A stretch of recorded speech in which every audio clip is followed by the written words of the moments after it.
Kitchen is very clean, always very organised. Thank you.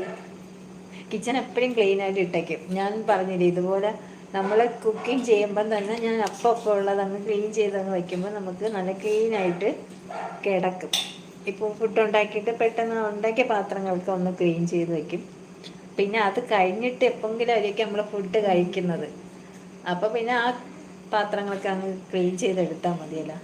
അപ്പോൾ നമ്മൾ ഇങ്ങനെ ശീലിച്ച് വരുമ്പോൾ നമ്മളതങ്ങ് ഓട്ടോമാറ്റിക്കലി ചെയ്യും. ഇല്ലെങ്കിൽ നമ്മളിങ്ങനെ പാചകം ചെയ്തിട്ട് ഇങ്ങനെ സിങ്കിൽ ഇങ്ങനെ വാരിയിടും. പിന്നെ നമ്മൾ എപ്പോഴെങ്കിലും കഴിച്ചിട്ട് വീണ്ടും വരുമ്പോൾ ഫുള്ളായി കിടക്കൂലേ. അപ്പം നമ്മൾ കിച്ചൺ കാണാനും നീറ്റായി കിടക്കത്തില്ല. അതുകൊണ്ട് പിന്നെ നമ്മളിങ്ങനെ പാചകം ചെയ്യുമ്പം ചെയ്യുന്ന എല്ലാം ഒന്ന് ക്ലീൻ ചെയ്തിട്ടിട്ട് പിന്നെ നമ്മൾ കഴിക്കുന്ന പാത്രമൊക്കെ കാണണം. അപ്പോൾ അതങ്ങ് കഴിച്ചതിന് ശേഷം ഞാൻ പാത്രമൊക്കെ ക്ലീൻ ചെയ്ത് പിന്നെ കിച്ചണൊക്കെ തുടച്ചിട്ട്